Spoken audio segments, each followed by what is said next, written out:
إحنا ورثة المجد مش عابري سبيل. الفرعون قال: مش كل ملوك مصر اتولدوا في قصر، لكن في اللي اتولدوا في دم صوت المعركة وريحة البارود. سيتي الأول ابن رمسيس الأول، ووريث عرش اتبنى بالسيف مش بالصدفة، في زمن كانت فيه حدود مصر بتتهز والعرش لسه دافي من معارك أبوه. سيتي ما دخلش الحكم عشان يتصور جنب التاج، كان قائد عسكري عبقري. أول ما لبس التاج الأبيض والأحمر رجع لمصر كل الأراضي اللي ضاعت منها. لكن سيتي ما كانش مجرد محارب، كان عاشق للفن والدين. معبده في أبيدوس لسه واقف بيحكي حكاياته، جدرانه مليانة نقوش دقيقة بتحكي أساطير الخلق وأسامي ملوك مصر من أول نرمر لحد وقته. النقوش دي مش مجرد فن، مقبرة سيتي الأول في وادي الملوك تحفة معمارية، أنفقها مزينة برسوم ملونة لحد النهاردة كأن الفنان خلصها امبارح.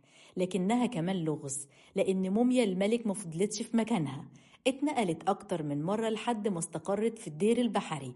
ومات سيتي الأول بعد حكم قصير حوالي 11 سنة، لكنه سلم مصر لابنه، شاب صغير اسمه رمسيس، واللي هيكتب واحدة من أعظم وأطول القصص في تاريخ البشرية.